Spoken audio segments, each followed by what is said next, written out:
came across the story of Riche, who was a naturalist with the d'Entrecasteaux expedition that came through Esperance in 1792 and gave the bay its name, and they were only meant to stop for a few hours, I think, to look for water. He actually just wandered off collecting, I suppose, specimens and rocks and things, and ended up getting lost. One point in his account where he describes climbing up on top of a sand dune and looking out and seeing what he thought was the ocean, which was in fact Pink Lake, the salt lake on the other side of the sand dunes. And so he started walking towards the lake in that direction, thinking he was going towards the ocean. He was collecting specimens as he went, so plant specimens and rocks and things.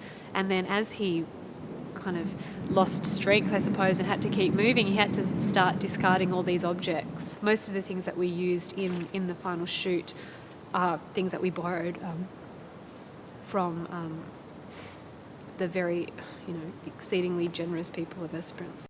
Jason, he became really involved in the project. He offered us a series of edible bouquets which feature in the work and they're just as generous a contribution as being lent objects. We were also started to do a lot of research into the kind of pictorial history of the town, and this was first by getting hold of a book of J.J. Dwyer's photographs. He was a photographer around the goldfields around the turn of the century.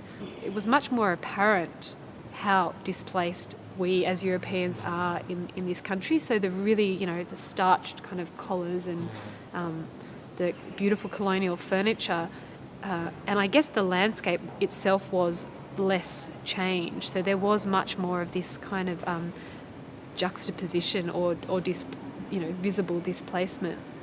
We started to find through researching, different people's families and their histories, that there was this archive of similar type of photographs in Esperance. We did especially like these ones of people out with their kind of domestic paraphernalia in the cultivated landscape.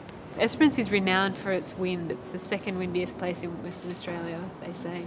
And it is constant, intense wind. So just even setting things up in that kind of big open space was pretty difficult, and we had a very small window of time. Our initial plan of kind of having this big meal on the lake out of, mostly kind of gleaned native ingredients was also a bit of a hypothesis that when we went out and kind of started looking at what was actually around, turned out to be a lot harder. And I guess that's just the reality, not only of what's kind of how the landscape has changed, but how this type of landscape functions. So, we've got these very, very small quantities and tried to treat them, I guess, with a level of preciousness in a way, which I guess matched how we were treating the objects. They were very precious objects for kind of, personal and sentimental reasons to the people who'd lent them to us. And putting them out there in that kind of environment that was in some ways quite hostile, like the wind and the salt and everything else, was also about trying to recast the landscape around as a kind of living space.